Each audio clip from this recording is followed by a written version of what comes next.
Now, Carl, I know you're fascinated by the concept of the doppelganger, of seeing someone who looks exactly like you. Yeah. Jake has emailed in. He says, Carl, if you could spend a day with an exact replica of you, okay, so somehow they've cloned you, Carl, and you've got him for one day, what would you do with this? What would you make him do? What conversation would you have with him?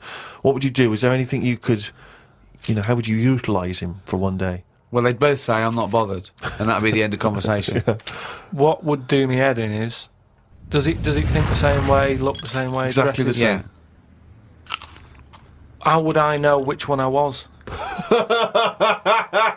Because you'd be you. That's amazing. No. How would I know which one I was? That's incredible. No, because... That is the most stupid thing ever said by a human being. Can we get the Guinness Book of Records on this? Has anyone anywhere in the world said anything more stupid than how would I know which one was me? But think about it, this other person's going, all right, thanks for meeting up and that.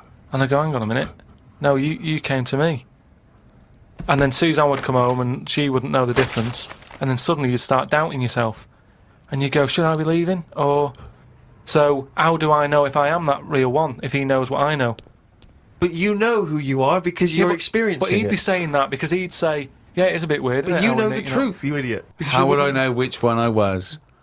So anyway... But bear in mind, What would you do? You could pass him off as yourself. What would you do? Would you play tricks? Would you, You could be in two places at once. Would you do stings? Would you do scams? No, because it would only end up getting me into trouble, won't it? Because people won't believe that there's another one like me. Otherwise, everyone would be saying that when they get caught robbing. They go, oh, it wasn't me, it was my doppelganger.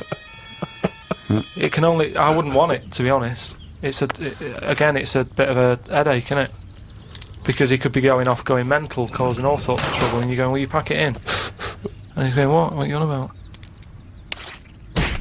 But then that wouldn't happen, would it? Because he's being me, so he'd be sat wherever I am anyway. Because he'd want to do what I want to do. So, pointless. But I still wouldn't want it. It's unbelievable. That was a conversation with himself. That was amazing. That was like experiencing what it would have been like if there was two Carls. Yeah, He's having a discussion with himself. We could have left in that time and come back, and he'd be arguing still. What does this mean? Does this mean, though, that I could just sit at home and not do anything and just send me out on... Yes.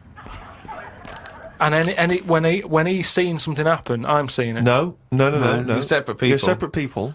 But then he's not a doppelganger then, Well, is he? you're identical twins then. You found out identical twins and he's got exactly the same input as you. I mean, it's not a real question, is it? It's just a little... Again... But I said to you the other week about twins and that, how I wouldn't like to have a twin. It's all right when you're a kid, but unless you're a Siamese twin, even they don't even look alike, do they? They're just stuck together. You don't go, oh, don't they look like each other? They have different haircuts. They don't carry that thing on, do they? That normal twins do. Like normal twins, the mums say have the same haircut, wear the same shirt. Siamese twins never look the same. They've just got their arse stuck together. Again, it's a dialogue in his own head. It's unbelievable. Okay, Carl. This is a logical conundrum. To a certain extent, there's a little bit of lateral thinking because, but there is only one right answer. Now, the pressure here isn't to get this right. The pressure is when I've told you the answer to then understand it. Because when I've explained this to people, I've laid out for them, they still can't quite get the concept. Okay, so there's two doors, Carl. Yeah. One leads to heaven, one leads to hell. Yeah. Okay, they're identical. You can't tell them apart. Okay, 50-50. Right. Obviously, you want to go to heaven, I assume. Right, there's two guards, identical guards, guarding each door. Okay? Right. The one guarding hell always tells a lie. The one guarding heaven always tells the truth. You have to ask one question to find out which is which, and then go through the door you want. What question do you ask? I've only got one. Yeah. And what, one to both? No, one to either of them. You don't know which one's which, though. So what question do you ask? Why can't I ask, like, both of them one? Because it's Because not the rules are you can only ask one. There aren't actually two doors labelled heaven and hell, Carl. This is a leap of imagination here. And I've definitely got to answer. I've got to ask them a question. I can't just sort of have a feel of the door. to see if there's any heat or anything. They're identical. You stand a few yards away. You cannot tell from the outside of these doors which is which. What question do you ask? I can't look through the keyhole or anything. There's no Don't get anywhere keyhole. near them. Let's imagine there's a small rope that prevents you from getting anywhere near, rather like outside a nightclub. Yeah. So they stood there. Yeah. They both look the same. They're both smiling, Yeah. but one of them's not really smiling. Really, he's trying to make me make a mistake, isn't he? Well, he's just going to lie when you ask him a question. If you ask him. So what's the point in asking a question? Do I know one of them's going to lie? Yeah. But would they be neighbours like this? Would they be that close? Why? I mean, we're not sure if these two guys get on. Okay, it's a logical. Well, I'll tell you the answer. No, And no, then- no, I want to see if he can get it. He's almost there. No, he's not almost there. What am I thinking? So- No, hang on. Right, so you go up and you Yeah. go. You Right, go, hang on. Well, look, let's imagine that. Let's imagine Ricky and I are those two guys. Okay, right? But we have to. Well, me and Steve will decide which doors we're guarding. Okay. Right. I'm. Look away, Carl. Okay. Right, then. so we've decided. Okay, one of us is guarding hell and one of us is guarding heaven. Which question you're going to ask and who you're going to ask it to? Right. I'll just say to you, Steve. I'll go. Got some post for God here. That's not a question. That's a statement. Right, you've got some posts for God here. But that's not a question. Yeah, but maybe the question's coming. You got some posts for God here, yeah. And it needs to be signed. It's not a question. Still not a question. No, let So him finish. Maybe is it's a question. God in? Because I need him to sign for this post. Is he in? Well, I can answer that as well if you want. Go on. He's in. He's behind my door. Do you want to answer it? Well, Yes, Do you, he's want, in. do you want to get him? Just Well, no, you've only got one question. So you're asking Steve, is God in? What's the answer? Yes. Ask me. Yes. look, lads. I'm just trying to do a job here. What am I going to do with this? Well, give it to me and I'll give it to God because he's behind my door. Steve? Yeah, give it to me and I'll take it into God because he's behind my door. You're an idiot. Let me tell you the answer. I'm guarding hell, by the way. I'm the devil. Steve's God, okay? So you asked me what Steve would say if you asked him what door he was guarding, and I'm going to lie. I know he'd say heaven because he'd tell the truth, but I'm lying, so he'd say hell. So the question is, if I was to ask the other one what door he was guarding, what would he say? And whatever the person answers is the door they're guarding. Steve, what door are you looking after? Well, Heaven. yeah. Why should I believe you? Because you don't know. No, that doesn't work. Because you asked me the same and I'd say heaven as well. Right, so who do I believe? This is where you use your gut feeling, though, isn't it? This is what life's... Well, as opposed to the pure logic that Ricky's just used. I just think because there's a lot of questions in life where you don't know the answer and you go, do you know what? I don't like the look of him. So, They're identical. yeah, but they're still identical twins. You always get a little snidey one.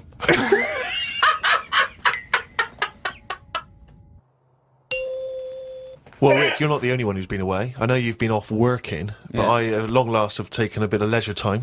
Go on. And you've probably heard of the Rio de Janeiro Carnival, only one of the hottest events in the world Oh, calendar. yeah. Imagine me down there. Oh, Rio, you can imagine, did not know what hit it. Oh, God almighty. Imagine, were you like Paul the Party Animal Parker? He would not have been able to keep up if he was with me. God, what did you do? What did you get up to? Oh, let me tell you right now.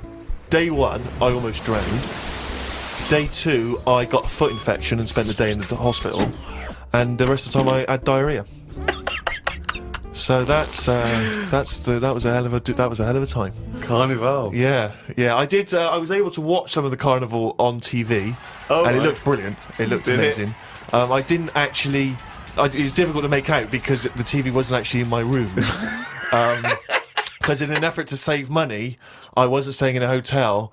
I was staying with a bunch of other people in some kind of like someone's flat that they let out, and so I had to watch the TV like from my window, watching a neighbour's TV. And of course, when they changed the channel, you know, often during the juicy bits, I couldn't see anything. And but they looked really good. I'm bunged up at the moment just so I can get through the show. But I've just been on a 12-hour flight, and it is terrifying being on a flight when you know that any moment you could go. Because you know how the problem is sometimes the toilet's free, and sometimes you've got to queue up. And the worst bit is that sort of half an hour just before you land, when they say the toilets are out of bounds now. I tell you, I went twice before that in quick succession. The woman sat next to the toilet. She didn't know what was going on, the noises and stuff in there. And because I was really panicky. Oh Christ! And so of course then on the whole flight, as we're landing, I'm really petrified because I'm thinking I packed a pair of underpants and jeans in the bag in the holdall. Just in case it all went. And I was really, because I hate flying anyway, and I hate landing because it's the most terrifying moment of the journey. Then it really was rumbling, and I was thinking, I've got to get out of here. Of course, you know when you're in a hurry, suddenly everything makes you angry. The little old lady in front of me who's just hobbling along off the gangplank. Go away! You know, just really annoyed. With your bad hips and your bad and legs. your Zimmer frame. I know you've been through a war, but get out of my way! Yeah. And just anyone who kind of even passes you, and so I managed to get there just in time. Got into the and it all went off. Man alive, it was grim. What's your next one? Okay, number 2. People who don't want to do what the brains would be better at doing. Right. Okay. No, I'll get around that sentence now. Tell me again. Brains that don't want to do what their owners are good at. Ah, so now it's the brain's fault. Before you said you were going to put people in who don't do what their brain's good at, but now you've changed that. Now you're putting the blame on the brain. Now you want to put in brains who don't want to do what their owners are good at. I like the fact that you own a brain. Okay, no, I just need a bit more clarification, Rick. Before you ask questions, can you just expand on that point, please, KP? Do you know, like, people decide what they want to do, right? Don't they, for a living? Mm-hmm. But sometimes they're not good enough. Right. You mean they have a dream and they can't fulfill it because they haven't got the skill or... Yeah, but that doesn't mean they're not good for anything. No. It's just that they haven't unlocked the thing that they're good at. Right. Which is fair enough. You can't always find what's going on. There's a lot going on in the brain. Yeah. You know, there might be something up there that you just never find, which is sad. Right? Right. But you mean you may never discover your full potential because you may never stumble across it. You may never have the means.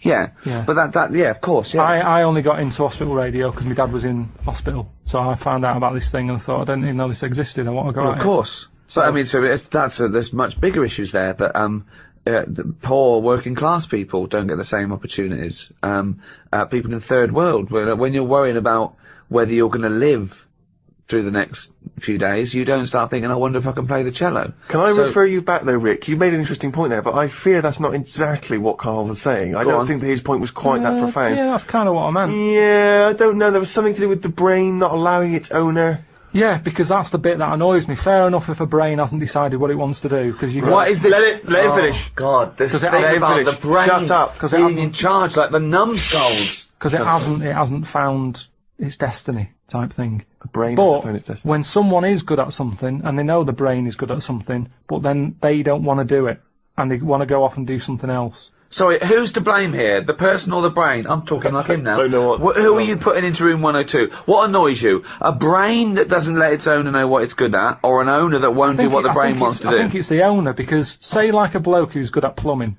Yeah. His brain loves plumbing. His brain loves plumbing. He's sick of plumbing. So he goes off to try and unplumb. No, he's going to do something else. He's going to do something else. He's carpentry. Now, they say in this country the problem is we haven't got enough tradesmen. Right. We don't have enough plumbers. Right. There's enough plumbers' brains. I don't know what the fuck that means. Shut up. What are you talking about? Shut up. Let him please finish. Because this is like beds and pillows brains have not changed over the years. The brain is exactly the same. But it's the owner of the brain that's in charge. The brain could be going, I want to go for a walk, or I want to go and find something out. But if your body's too lazy to get up and go and see the stuff, the brain isn't going to get what it wants. It doesn't make sense, Carl. Right, you are your this. brain. Okay, you could have a good point if you said this. You could say that everyone's brain has the ability to become a plumber. Yeah. Your brain, yeah. But I don't know if it has, you see, because this is the thing. When I was younger, when I first left school, I had 2 jobs I wanted to do. I wanted to be a joiner, right? Or a car mechanic. had a go at sort of joinery. Couldn't really get my head around it. Right? Did work placement at a garage, messed it up, got kicked out. What did you now do? The thing is, why did you get kicked out? Just because I messed the garage up. How did you mess it up? The fella he's a bit moody, this fella, and he just decorated his garage. And You are like the slug in this scenario, aren't you? He just, like they paint the floor and everything, make it with lines in it and everything like that. Right. What did you do? And he painted it white. You shouldn't have white in a garage. Stupid with all the oil about and that. It's not the right colour, is it? It's like getting a white sofa. You're asking for trouble. Yeah. So he'd painted it all, and then he sort of said, "Do you want to change the oil on the car?" So yeah, go on then. So what do I do? He said, you pull the sump out, stick a bucket underneath, catch the oil. All right then. Go down there, pull the sump out, hold the bucket, but because of the pressure, the oil doesn't come straight out, it floats out sideways. Went all over his white floor, he went mental, kicked me out. Now the thing is, that wasn't really my fault, my brain didn't know. It was showing an interest. No, what? Right. Let him finish! Oh God, what does he mean? Shut up, let the him- brain fault and my Please. brain. The brain was shut up. showing an interest, but at the end of the day, if it hasn't got the knowledge, what can it do? Now, you could say, was that my fault or my brain's fault? No, I'd never say that. People may be in the wrong job. You might not discover what you're really Yeah, but I'm brilliant at. talking about, you get people, alright, let's go to the extreme. People with no legs who want to be swimmers. Don't be stupid. Oh God! Oh I'm God! so annoyed. Oh. Is this a big problem? It's madness, isn't it? It's mad that the brain wants to do that so much. The brain's in the wrong body almost. Yeah. Are you in me? No. A plumber who can plumb is annoying when he jacks it in as a living because there's other brains who can't do plumbing. They don't get their head round it. This means. Look, you must have learned the same stuff at school as me, but a lot of it wasn't interesting to my brain. I wasn't bothered. It wasn't into taking it in. Yet look at me in like editing and all that. I can use all that equipment because my brain's happy with it. Yeah, you found something you're good at. Yeah. Yeah. But why aren't I good at plumbing or joinery or being a mechanic? You're probably not interested in it. I loved it as a Some kid. people don't do have different brains. People are different. Some people are more higher logic, low Yeah, emotion. that's you what know. I'm saying. Yeah, but I don't know what you're putting in room 102 because you're saying it's like this brain's wandering around looking to for a blame? body, and he goes, "Oh, I'll choose that body." Hang on, this body doesn't even want to do some plumbing. It's a matter of taste. It's just a sometimes matter of taste. It's good to do what you're good at and stop chasing a dream. This is the most complicated thing. You could just is. put in noisy kids. Like, Ricky, why is this is a brain that Because doesn't someone work. else would have done noisy kids. There's no point everyone putting in the same thing. But in the I don't room. even know what your point is here. For example, what I put in were parents who ignore their kids running riot in a restaurant or on a train. The arrogance of them thinking that, isn't it fun? That there was someone to blame. I was basically putting in bad parenting, or there was someone. I wasn't going a brain who wanted to be a plumber, but the plumber didn't. I'm not putting the brain in. It's just people. If I had a really good skill, I'd hope that I'd use it. You don't know what you're good at until you try it. You might be the best drummer in the world. I know, but they're the people I'm having a go at. They're the people who I'm having a go at. The people who know they can do something, but they don't do So it. people who don't fulfil their own potential. That's a good one. Is that a better point? Yeah, that's what I meant. But there's nothing to do with this duality, this brain versus person. I don't know what that is. It's a weird thing you've got. A really weird little kink you've got, that you think this brain is another entity that lives in your head, that you own it, and you've got to become the master of it. Like some sort of weird dog. Who am I talking to now, Carl or his brain? We're both listening. Well, I will put in people who don't fulfil their full potential. Slugs are safe, but people who don't fulfil their full potential, you have got into room 102. That's Feeder, and come back around. It's a new leaf, Steve. I'm going to do properly now. I'm not going to be slovenly. I'm sitting up straight, you see. Yep. And it's going to be a proper DJing, because I think coming up soon, some great tracks, including a new one from Abs and an old one from Snow. Informer. You know me, Daddy Stone me eka boom, a licky boom boom down. I'm joking, of course. We've got some fantastic tracks, some stuff, great yeah. chat, and we've got Carl with Some me, great Steve. chat. Steve, I'm Ricky Gervais on XFM 104.9. There he is indeed, with him, Steve Merchant. And Karl Pilkington, of course. Say hello, Karl. All right. Yeah, nice. And you say you read The beginning of a radio show is very much your wares, your shop window, laying out your stall. I don't think you could choose a better track than The Only Ones, Another Girl on the Planet. I'd love to hear it. One of my favourite intros, that. Amazing. Oh, that was dangerous, because I once heard on Capital Radio, this has got to be the greatest rock intro of all time, and they played Money for Nothing by Dire Straits. Brilliant. Yeah, I can just imagine them putting their head down. I remember a friend of mine when I was at school, he just bought a car, and he took me outside to show off the stereo system, Money for Nothing. Really? He just played that. I've never heard the song before. Just played that for its entire 4 or 5 minute duration. It is a to good show song off for the sound system. Yeah, it's a good song for showing off intros and sound systems. Exactly. Yeah. You said you were driving along earlier. You saw someone. Yeah, it was one of those zooped up sort of sporty saloons. Nice. You know, the big like a Mondale or something, those big, and it was blaring out, and the bloke in it was sort of like, I could tell he was 24, but already going bald. Yeah. From like obviously his estate agency job, not too well. But he's made a bit of money, and the stereo system was ridiculous. I mean, so loud, and it was going through Covent Garden. He was playing Snow in Informer. Do people remember Informer by Snow? It was a big tune in my I don't youth. know. It's great. Yeah, I always enjoy it. Can I bring that in next week? Can we play Snow next week? Well, you can play a tiny little bit. Tiny little bit of Snow. Yeah. Informer. Do you remember Snow, Carl? Yeah, you loved it. Yeah, big tune. Yeah, loved it. Oh, did you? Big tune from the 90s. Happy song, isn't it? You were saying that you've turned over a new leaf. Yeah.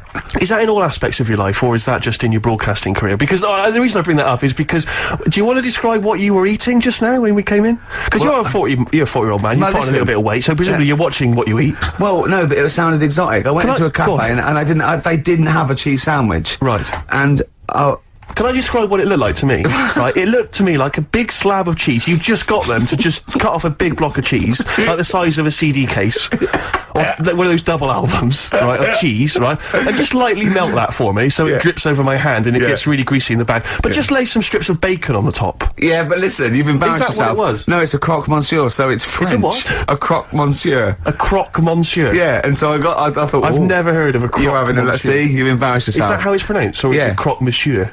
Oh! You didn't expect me to be bringing out the French.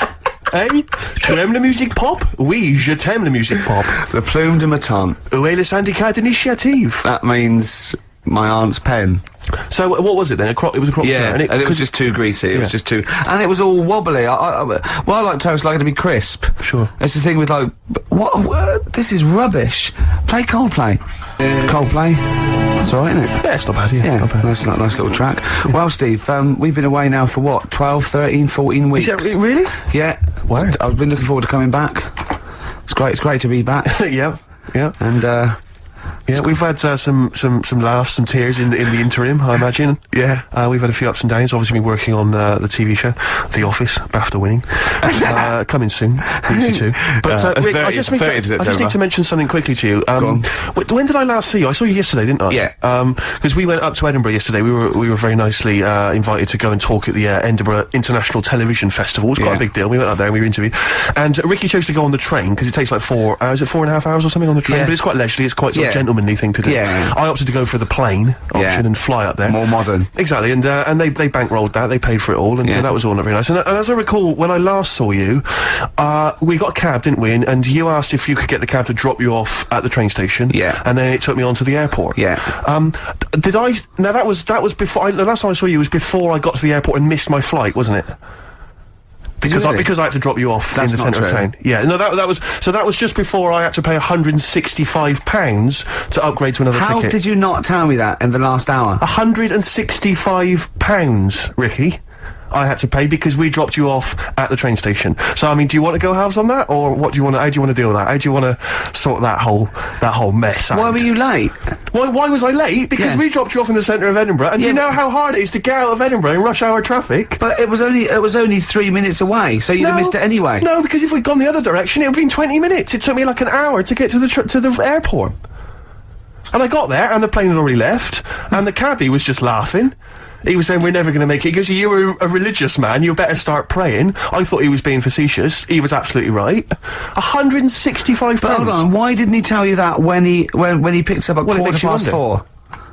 It makes you wonder.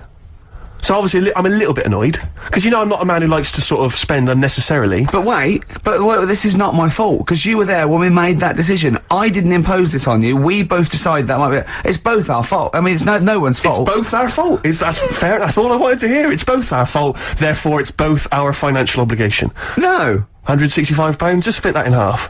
Write a check, Rick. Write a check. It's fine. I trust you. Phone in. I think everyone. This is. You're clearly irresponsible. No, of course I'm not. If you share a cab and then one person's lucky enough to not be late and one person is unlucky enough, and that's what it is, bad luck. I don't think you share the obligation. It's a moral dilemma, this, isn't it? But it's more than that, though, isn't it? Because let's be honest. What?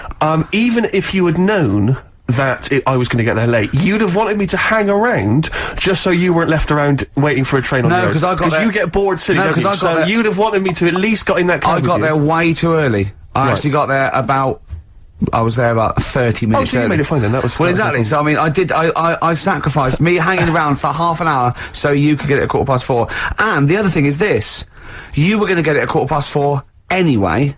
Yeah, but I would, if I'd gone the other direction and not dropped you off in the centre, I would have been there in time. Wow, would we? Well, is that true? Wow. Only God knows. Well, and the cabbie. What I mentioned it to. So... I'll tell you what will cheer you up. I'll tell you what's better than 80 quid. I'll tell you what's better than that, shall I? Go on. Music. What, are you paying the whole 165? Listen, look, I've brought in a little track here, Bruce Springsteen off the Tunnel Love album, and I know you're a Springsteen fan. I'm a Springsteen fan. We should just qualify this, because a lot of people who listen to XFM are obviously a bit edgy about Springsteen. They just think he's this old, kind of ludicrous 80s rocker, the bandana, the flying the flag, which he never really was. No, that was Bon Jovi. Exactly, don't confuse Bon Jovi. But seriously, do you know what I mean? He did write some great music in the 70s, and he's just got a little bit kind of pompous in the 80s, but he still turned out some amazing tunes, one of which I imagine is this one, Rick. This one's called Brilliant Disguise. Bit of Springsteen there, Brilliant Disguise on XFM 104.9. I think that soothed you a little bit. That's not really taking the blood off. I just remembered something as well. 80 quid, Rick, 80 quid. You know what? We finished the talk at about sort of 3, and we had a couple of hours to kill before we got about that half 2, wasn't it? We had a couple of hours before we got the taxi, and we were eating in this cafe, and Steve said, "How long's your train journey?" I said, 4.5 hours. He went, "So what shall I get?" I said, "I'll get in about 10. He went, 6:30, me. And he's quite smug, and I went, "Yeah." I said, "It is quite a long time." I just started to sort of relax and over. He went, "Yeah." I said, "I think I'm come off better here, because usually you've organised all this stuff." He said, "But I think you've chosen wrong here." I said, "I think you're right." You? Don't think those words were coming back to haunt me as I was handing over 165 notes. All I was thinking was, Ricky's going to be loving it. First class, drinking John Smith's and listening to Mercedes Walkman. Yeah, but I handed over my initial card. She said 165 quid then. I went, fine. I handed over the card. It was a Switch card. She said, "We don't take Switch." Don't they? I was thinking, what am I going to do then? I don't know what I'm going to do. I don't know where I'm going to get the money from. What did you do in the end then? Well, luckily I had another card. Oh, right. And she managed to accept that one. But I don't know what I'd have done there. I don't genuinely don't know what I'd have done. You didn't tell me you had another card. Yeah, I got 2 cards. Have you? Oh, yeah. Yeah, sure. Yeah. And, that is depressing. I was so depressed because I just kept thinking about what I'd said to you. I've won this time, because normally I'm always like legging it for tubes, or I'm just, where I get stuck in the rain or and something. I've organised the driver or something. Because when you get me a job, I said, "Why? It's up to you. It's up to you." You know what I mean? Every man for themselves. But this time it was 4.5 hours, and I was just in that 40 minutes on the plane. There'd have been no problem. Yeah. Unbelievable. I'm so livid. Do you know, I got off because I was not very well either. I'm a bit ill at the moment. I got off the plane, and I thought, well, I could get a cab from the airport all the way back home, but, I've already been stung for 165 quid. Got the tube. Took me forever. Really? I'm not gonna lie to you, it took me forever. I got in probably later than you did. Around the 11 o'clock mark. You didn't really? No, it wasn't quite as bad as that. But I was so depressed. I'm really depressed, Rick, so I was to say 50 quid is something right. Well, money, I mean, Steve does not like to waste money, and, I mean, by that, I mean... I don't like to spend money. No.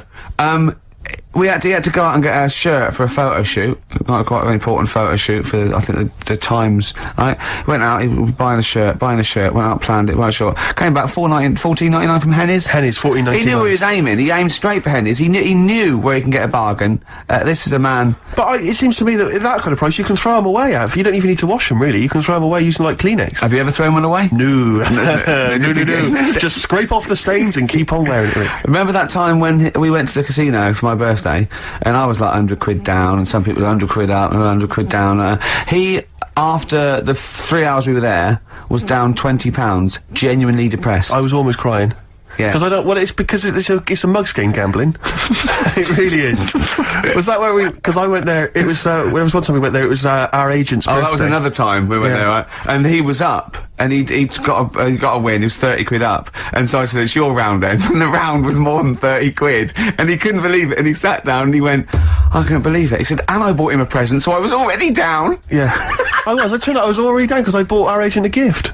I didn't see him buy it. And you know that thing where you're buying a round of drinks for people you don't even know? So it's like, what's the story there? Why am I suddenly bankrolling you drinks? It's like, I don't know you people. I'm not going to get any kind of... I'm not going to see you again to sort of reap the benefits at a later point. Because he came in with his three most of you are married or engaged, so I'm not even going to pull from it. It's a waste of time. It was just pure generosity. It was something like from Swingers, because he came into the cocktail bar holding 3 chips up worth £10 each and went, hello, like that. Yeah, I was £30 up. That's a lot of money, Rick.